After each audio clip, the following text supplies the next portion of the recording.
we are but 5 days away from the legal tampering period. And so people will be like, oh, free agency starts on Wednesday. Free agency for the NFL starts on Monday. Make no mistake about that. So we have some more players to kind of run through and see if any of these would be considerations that y'all would like and that the Cowboys would be interested in. Where would you like to start today? You know what? I wanted to start with linebacker DeMario Davis, if you're cool with that. Sure. DeMario Davis is a dude that, as the man, I love the man. He is a stand-up individual. He does some phenomenal work in the philanthropy world, New Orleans, and like he's just one of those dudes that guys like to play around. That is a person right there that I really like. However, he is 37 years old and running up on 38 years old as a linebacker. Last year, I saw him kind of get chumped out one time on a deep ball down the field, and maybe we're really good at stopping the run, but not so good in coverage. And right now, Kevin, I'm not sure how I feel about a 37, 38-year-old linebacker that might not be able to keep up at that. Now, again, stuffs the run, good at getting up into the lanes and making stuff happen there.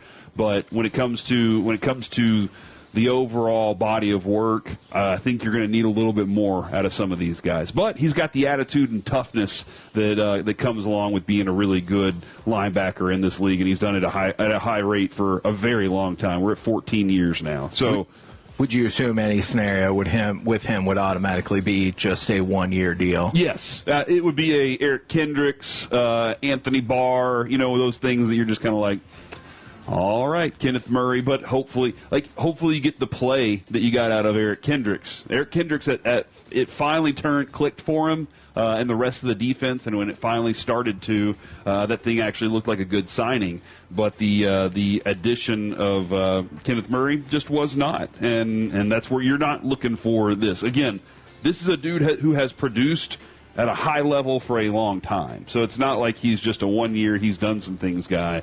He's a really good linebacker. It's just 38 years old is a little too much tread on my tire. Alec, do you want to jump in on this one or just move to the next? I can jump in a little bit. I can also give you some Cowboys news, as Adam Schefter reports that the Cowboys have tendered cornerback Reddy Stewart per his agents. So he will be returning. Okay. I told you last year that dude can play on my team anytime. Yeah. The effort that he gave, I'm curious what position they're going to want him at, because he looked like he could play a safety if they wanted to put him out there at safety too. So that dude, it's just I really liked watching him play. He stuck his nose in there on the run. He wore a lot of different hats for this team last year when they lacked at the cornerback position. So nice work tendering him. Obviously, that's they want him back. Yeah. But he has options to go look around. But I'd like to have that dude on the roster for sure. Yeah, I need to go see what that number is on that tender. Yeah, and based on what we saw with Dak Prescott, Tyler Smith, and CeeDee Lamb this morning, Kevin, it sounds like they're $10 million under the cap right now. And so we'll look at how much more they need to do. Kevin laid out an awesome plan about a month and a half ago for what they should do. And you could open up a significant amount of money to go spend on some of these guys. So, and sometimes it's like a little bit different from different places, but right now Spotrac has them at about $7 million under the cap, but then still says has plenty of simple solutions to gain a significant amount, $50+ million of space by the start of the league year. Look, we've talked about it in a variety of moves to get you at $70 million. So, look, and that's important. By the time Monday starts, you need to be ready to go, and I would imagine Kenny Clark is pretty high up next on that list. You don't want to go buy something needing loans if you can always just have liquid cash on you at the moment. You don't want to go be like, oh man, we actually have to go do this now. You want to do it ahead of time, know what your pot is, and then go attack free agency with the entire pot. And that's what we're hopeful the Cowboys do. Absolutely. Let's dive in on Kamren Curl, because we talked about Jalen Thompson yesterday. Kamren Curl being available, and this is a list we got from Yardbarker. Kevin, nice work on this. I went and looked at him, watched him and what he did with the Rams, and I was just like, oh, man, this might be the dude right here. This might be the favorite in the bunch. Ooh, okay. At the safety position, 26 years old, and this dude can put some thumps on people. And there were times last year the Rams, people were considering their safety tandem to be elite. So this is, and he was one of the big reasons for it. He is, you know where you are at safety right now. And he can do free or strong. Yeah.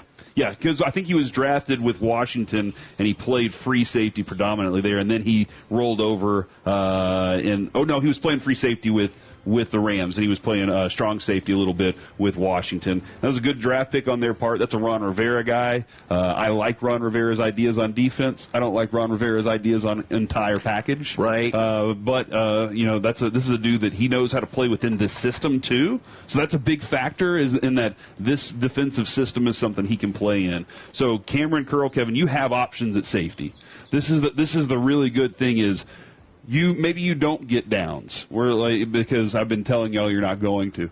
But maybe that doesn't happen, and maybe you don't have to go find one of these other guys. And this opens things up because you can sign a pair of safeties. Now, Kevin, this would be about $10 million is the market value I see on Spotrac for him.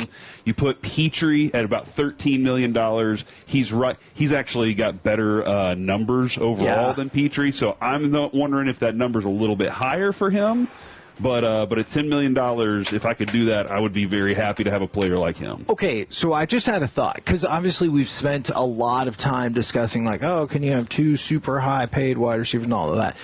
Do you think you can have, realistically, I know you could do it, but, and keep rocking, do you think you could have two $10+ million safeties? I don't know. And see, that look is kind of where I'm at. Especially since I'm probably spending, we were discussing yesterday how much it might cost to get Nakobe Dean or a Devin Lloyd. I don't want just Devin Lloyd. I need to have Devin Lloyd and something else to go. I need more linebackers than just 1, 2. So I need more linebackers and more safeties, and that's one of the reasons, Kevin, you have to open this thing up completely. You can't just be like, well, we're just going to get section. We're going to have a partition here and have just a little set to the side. No, open it all up and figure out how to get as many studs on that side of the ball as you can. Obviously, you'd love to get them for a deal, but nobody gives you a Super Bowl trophy for the deal that you got on a player. Sure. Nobody gives you a Super Bowl trophy because you were able to save the most. And they give you a Super Bowl trophy because your guy's the most talented and went out there and kicked everybody's ass. So you don't think on Monday there's going to be a whole bunch of low-budget contracts that are getting signed? I absolutely think that's going to happen. I'm concerned about it. Oh, no, I mean across free agency. You don't think everyone's going to be like, I did it. 1 year, $3 million. Yeah. We did it. And I think if the Cowboys are really honest with themselves, which they seem to have been honest with themselves this offseason, and the moves that they're making are kind of telling me that they're about to be honest with themselves about what it costs to actually play this game. If they're being honest with themselves, they know they can't just go sign $1 and $3 million dudes this year. That's not going to be a thing that's going to help them. Those are your backups, not your starters. All right. You need to sign starters. So easy power ranking thus far is we're going Curl over Davis. Yeah, Curl over DeMario Davis. That's easy to do thus far. All right, who is next on the list, and do you want to skip the super big ticket fella? You want me to? Yeah, we'll get to him. Jaelan Phillips would be the next one, who has had a tradition of being injured in Miami. This dude has. He's physically built exactly how you want him to. He's very good at getting to the quarterback. He is a talented player with the ability to stand up offensive tackles and also run right past them. Has fantastic moves to go along with it. And Kevin, you look at the body and you're just like physical specimen of what I want my defensive end edge guy to be. He is a edge rusher. However, he gets hurt, and he's had a number of times where he's had knee and ankle and lower body injuries. And so, it doesn't have to just be this combination of two players, but since these are, who we're talking about right now, but it feels like, don't you think the club would be hesitant, wouldn't you be hesitant to, say, sign Jaelan Phillips and Nakobe Dean? Like, what I'm saying is to sign the two guys that you're like, I get if you sign one that you're like, I don't know, but... This is an interesting thing, though, because I've told you how much trust this year I'm putting in Christian Parker. I trust Christian Parker until he tells me not to. Okay. And or shows you not to. And that's exact. He'll show me by telling. He'll tell me by showing me. And when it comes to Jaelan Phillips, he had him last year. Now, obviously, his eyes were focused on his secondary, but he knows how important the guys in front of them are. He's talked about that front seven and their importance to what they do in the backside of this game, because if your front seven is strong, you can change things up a lot. And so he knows that he had 44 pressures in 9 games with him last year. He knows that he's the kind of guy that can get there. He knows Nakobe Dean well enough, too. So if he's looking, I don't know if he's looking for leadership, my kind of guys that I already am familiar with. If that's the case, bring both of those dudes in. But I think that yes, having a couple of injured dudes is a concern. And in case you're curious, we're not behind a metal door and someone is trying to break in. In case you're wondering if that's what that is. They're building a shelf over there. Man. Because, Kevin, there's the Brazil game today, and no, it's not a shelf. I think there's going to be some cameras up. Okay. They're building a stand for some more cameras. Good, because if it was a shelf, I was like, I think you guys might have the wrong tool. You can't just hammer your whole shelf together. All right, so then it would be Curl, and then Phillips, and then Davis. At the moment. Okay, yes. where if you were adding Nakobe Dean in, where would he go? Curl, Dean. 2. Okay, so Curl. Yeah. Dean, Phillips, yeah, Davis. and now I got to ask Alec how he feels about Curl versus Thompson, because Alex, I mean, obviously the work Alec did yesterday was phenomenal. A lot of people, it's very similar with Thompson, where a lot of people are going to be like, "Who's Cam Curl?" Hold on, you didn't go get Ed Reed. I only know Ed Reed's name at safety. Well, who's Cam Curl? And so we'd have to kind of look at the balance there. Well, I got another name that I know Cowboys fans know, Nahshon Wright. What do you think, man? We might have to shut these windows. I don't know if that's going to work out. Oh, no. I will tell you this. I hope that guy's in charge, because he is loud. Nahshon Wright. This is a name we all know. It didn't totally work out here. Clearly, he has thrived elsewhere, although I know a lot of people give that credit to Al Harris. Look, Al Harris is not coming back. What do we think about Nahshon Wright? Why was Al Harris not able to get that out of him while he was a Cowboy? Is what I want to know. Like, what changed? And maybe it was Wright just needing a change of scenery or whatever it was. Or maybe it was the Cowboys DC. That absolutely could be it too. And the way that this thing is right now, he had one really good year. And a lot of people liked him out of the draft. A lot of people did like him out of the draft. Are you hesitant about the free agent who's had that one good year? Yes. Now, if it's it was a one good year, especially on a free agency, on being a free agent, because, Kevin, there are 3 great motivators, and contract season is definitely one of them. So this is one of those things where he was playing for money.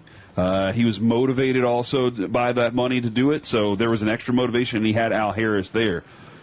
I think that we're fine there. I wouldn't go tap this well. I would just say, man, great job by him. He's probably going to be asking for a significant amount this year after the year that he had. Yeah. I would try to capitalize on this season alone, and especially with the Bears. I would be telling the Bears right now, you want me back. You need me on that wall. Okay, so you're going to skip him.